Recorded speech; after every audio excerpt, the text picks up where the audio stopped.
My name is Melanie George, Associate Curator here at Jacob's Pillow, as well as Scholar in Residence this week. I'm a Black woman with coily hair, and I'm wearing a floral print dress, and I'm sitting in a black chair, and I'm going to go to my far, far right and ask Nadia to reintroduce yourself as well. Hello. Oh, it's on. Hi, everybody. I'm Nadia, the Artistic Director at Axis, and I'm sitting down now, which is nice. And then to my left is Julie. Okay, I have to say this. This is Julie's first performance with Axis. I know, I say, hey, cannot get better than this, so we're going down from now on. So she's a bit nervous. I'll just put it out there, so be kind with her, but she's amazing. Well, congratulations, Julie. Thank you. Hi, I'm Julie, Axis dancer. I pronounce her she, her. Yeah. I'm very all black with a bun. I'm a wheelchair user. And I'm very nervous, but very happy to be here. Well, why don't we start? Oh, yeah, you go ahead and applaud for Julie's first performance, her debut. Such an auspicious debut, if I do say so myself. Why don't we start by actually talking about the repertory? And I know last night in the performance, some folks had questions about your work and what was in those suitcases, and so maybe let's start there. Yeah, so what do you think was in those suitcases, all those papers? Anybody wants to shout it out? Letters. Oh my God, nailed it. Yes, somebody said Trump papers. I'm like, oh no, I'm not going there. Yes, there were letters. To me, for this piece, it was important that because it was about what we carry through our lives. My grandparents were persecuted in my home country because of their political beliefs. And so they were hiding all the time. And they had to write letters to each other. And so they were carry them, not ever send them, because if you send them, you know where they come from. But they were carrying them inside of food and inside of places, and they would get them there. They would read it and then burn them. And so I felt that it was important for me to have in that piece samples of those letters. Well, I don't know what they were. We made them up. But there were letters that all the dancers wrote, I wrote, the entire team wrote, and we just put them in there. So some of them are love letters. Some of them are hate letters. Because, you know, the dancers wrote their own letters. So, but I don't think any of the hate ones were directed to me, so I'm good with that. And I'm curious about knowing who the right choreographer is to work with Axis, and like what makes a great guest artist that's going to come in and do what you want them to do, what you need them to do, what they want to do. Like, what's that, configuration of needs? Yeah, that's a great question. So for me, I've been working around the world with different companies, and it is important for me that a choreographer comes with an open mind and not just dictating things. We are a very different company, and we celebrate the difference of all of us. So I've worked with other choreographers in other companies that they will come and just say, this is what you need to do, I don't care who you are, kind of thing, and this is what you need to do. And I wanted to go away from that absolutely all the time. So the method I've been using is that I bring choreographers to do a workshop with us. And they work about 2 to 3 hours with the dancers. And then I talk to the dancers. And I say, hey, how do you feel about that? How was it? And then I talk to the choreographer and say, hey, how was it for you? Because we might not be also good for all the choreographers. They might be like, no, I don't like the way you're working, so that's it. So we have that workshop kind of period. And I talk to them before that workshop, to the choreographers, about what the language you use. So you don't say, oh, just walk there. You say you travel there or you move there. Because not all of us can walk. And you don't want to feel exclusive from the beginning. Or, right, left, we try to go to the mirror and upstage. Or so that people who are neurodiverse, or arms, we don't use arms and legs, we use limbs, upper limbs, lower limbs, because they might be different. So I talk to them a lot about language, and then they come to the workshop, and then I listen to what the dancers have to say and what the choreographer has to say, and then we go forward or we don't. I have a follow-up question on that, but I first want to pass my mic to my left and ask you all to each introduce yourself and tell us how long you've been with the company as well. Sure, we can pass it all the way down and bring it. Nice. Hi everyone, my name is Alaja, or Lage. I use pronouns they, she. I've been with the company for almost a year and a half. Same time Nadia started. Yeah. Hi everyone, David. I use pronouns they, them, and I joined Access April 2022. Hi, my name is Zara, and I have been with the company for a year and a half. Hello, my name is Louisa. My pronouns are she, her. I've been with the company for just a little over 2 years. So my follow-up thought that I would love to actually get some response from the performers as well is the way that you describe guests coming in also feels like a very sort of egalitarian way for any dance company to run. You know, it's not uncommon that a guest choreographer comes into any company and the dancers don't have a say-so in what happens. And so I'm wondering, maybe my question is for y'all. I'm wondering about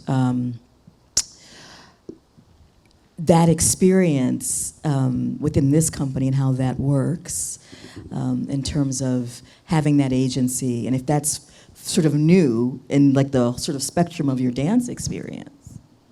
If anyone wants to take a shot at that one. You're all nodding, but everyone's like, I don't want the mic.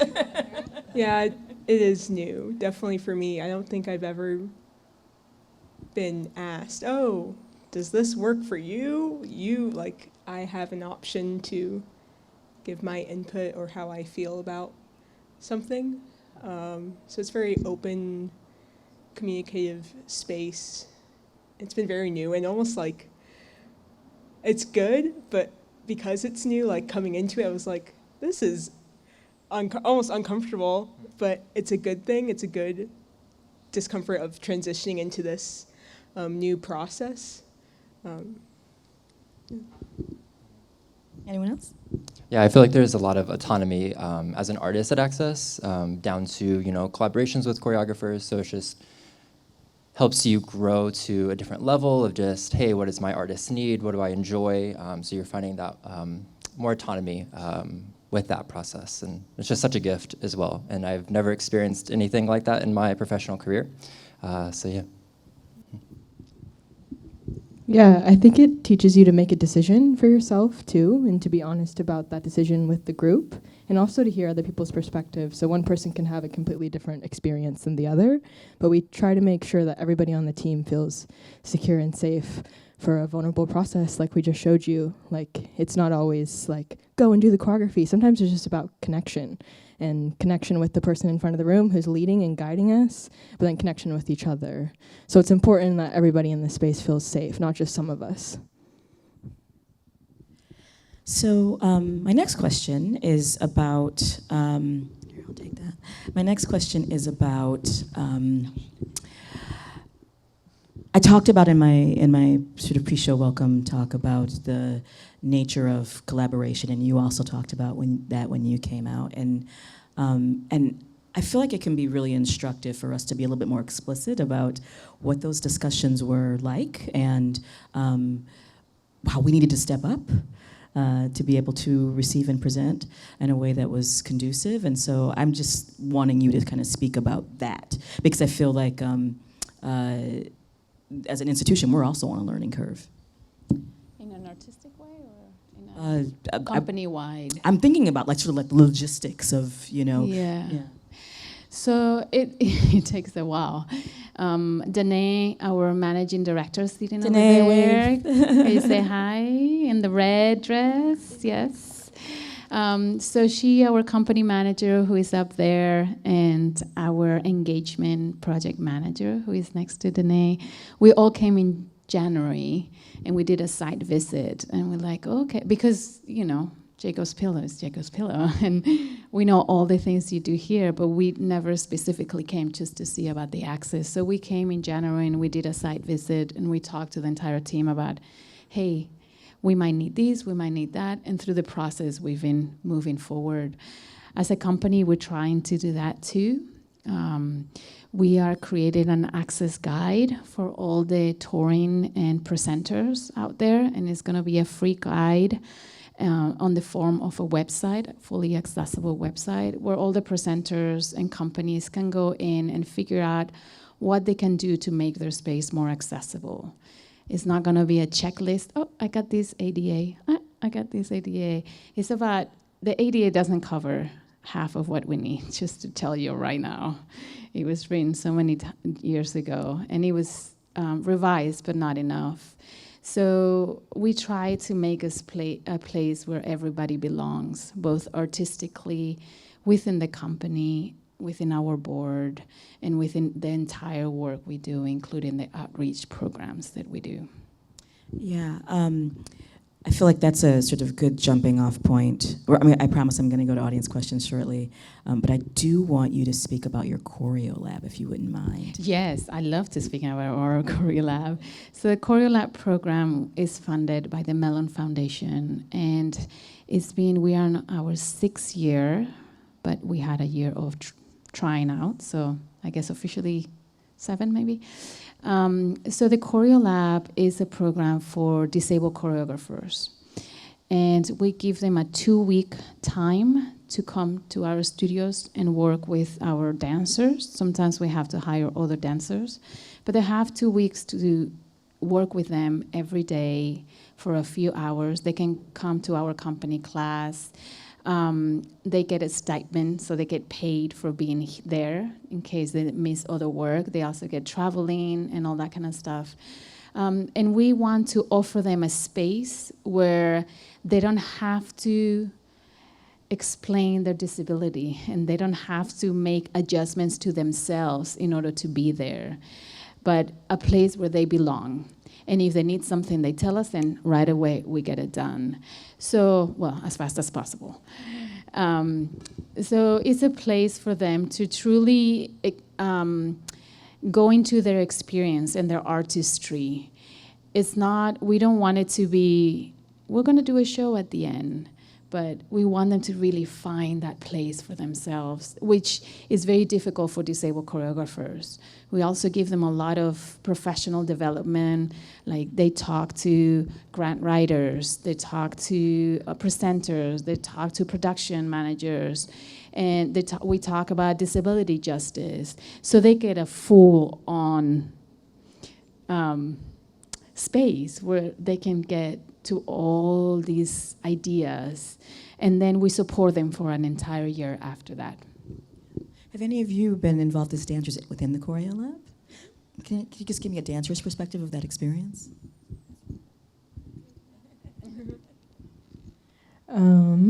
We get selected by the choreographers as dancers. They choose us, and we enter their world or their process or maybe what they're experiencing in that moment. And we dive in just as much as we're very kind. We dive in, like a deep dive into their ideas and their process, and it helps us grow as individuals too. Maybe it's a new perspective, maybe it's a new idea, maybe it's something we're interested in or something that we love. So it is a beautiful, beautiful experience to be a dancer in that process too, and also it teaches you about yourself just as any human would come in and teach you about yourself that's maybe new in this space. And it's just beautiful. It's a beautiful experience. And then at the end, we do a little showing, and us dancers get to watch us dancers, which doesn't get to happen that often because we're usually dancing together all the time. So it's a beautiful experience.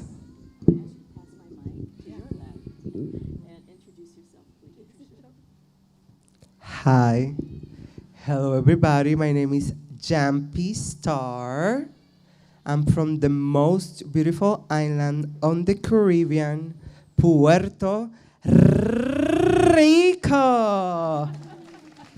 Thank you. And my pronouns are they, them. And I've been with the company 6 years. Commitment. Another thing I wanted to mention about the Choreo Lab is that the choreographers that we choose, the fellows, they also get a mentor. So they work with a mentor for the whole 2 weeks. I forgot to say that. Fantastic. So now we're going to go to audience questions. There's a mic that will come to you, and I promise you at least one of you is going to say, I'm loud, I don't need it. It's for posterity because we're recording as well. So please let the mic come to you, and you can ask your question. If anyone has one, please raise your hand. You were all phenomenal. I was really interested in how you build trust, and it sounds like some of that comes out of the process that is allowed about having input into the choreographer and so on, but I'm interested in, it's not exactly what comes out of ballet class, right? So I'd be interested in what else you do to build trust. I can answer that. We start every day with a check-in and we end with a check-out, and that's just a time to let the other people that we're working with and dancing with know how our bodies are physically feeling, and also if there's anything going on mentally that will affect how we're working that day. And we do that every day. It's a really important part of our routine and getting to know each other and building that trust. I think I actually have a follow-up, and it relates to the last piece, which I talked about as being about touch, and intimacy. And I'm wondering, maybe this is a question for you. You're shaking your no. As someone new to the company, right? And finding in that place where sometimes for any dancer, just, like getting comfortable with someone laying their hands on you, manipulating your body, any of the sort of partnering things that happen when we're learning choreography.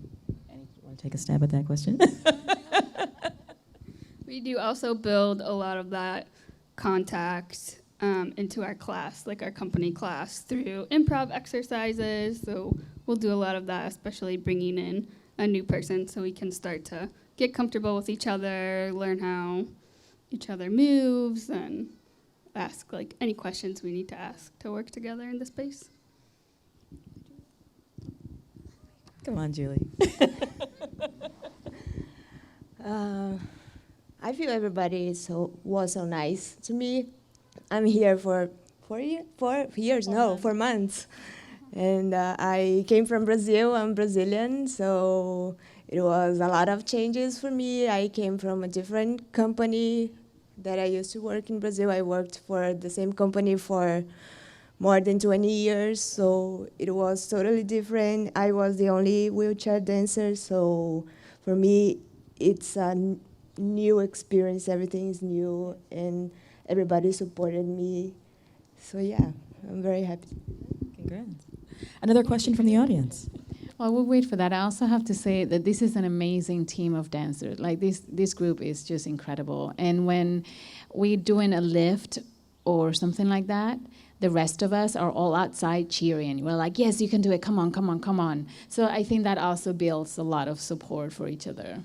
I think my question is, particularly given the collaborative way that you're talking about working together, I'm wondering if dancers or the artistic director wants to talk about building a aesthetic that can be seen across the company and across the set of works that you have, or if that's important to you or not. I would say, and then I'll pass it down that way. I will say I try to bring choreographers that are very different in between them. So, Asu Noale is the last choreographer, so she's very much about movement, movement, movement. Of course, she has, the touch and all that, but she's about movement. For me, for instance, I'm more theatrical. I go from I come from the inside out, theatrical. Other ones like Robin Deckers from the first piece, they are very ballet. They're the artistic director of Post Ballet, who was here in 2015, which just found out downstairs. So I try to bring a variety of choreographers so that dancers can also grow as artists, and the company can show in many different ways. I don't want to show always the same thing. And this group just adapts and changes and moves very, very lovely, in my opinion, how they transform that. Of course, there is an aesthetic because all of us are different, and we celebrate that difference. Like I said earlier, we truly celebrate it. I think it's amazing we kind of enter a different world in each piece. And going with that, we as dancers enter a different world with each other when we're watching, even if we're on the side, if we're not doing the piece.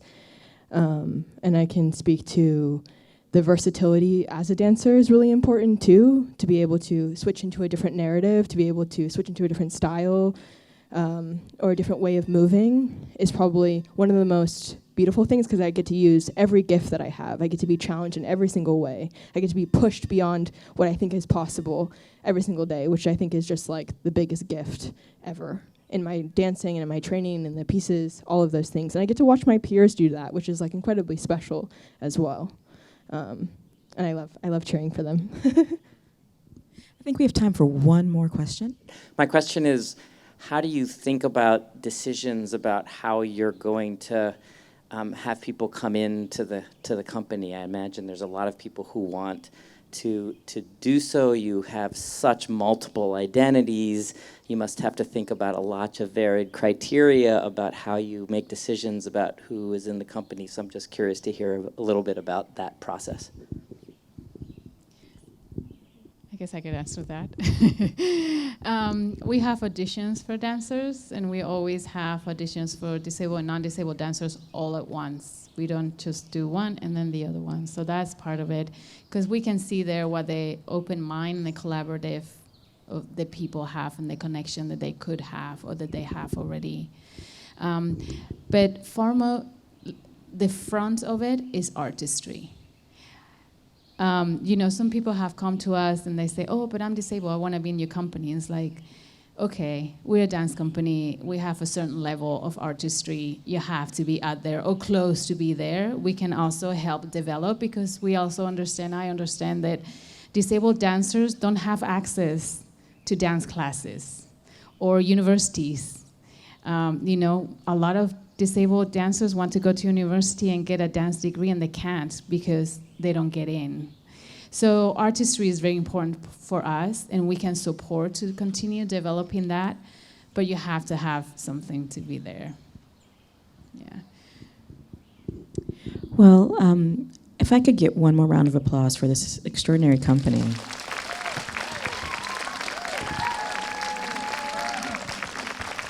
What a joy it's been to have you with us this week. It's been a pleasure. And your introduction just made me cry both nights, yesterday and today. So thank you for that. And thank you all for joining us this evening. Congratulations, Access.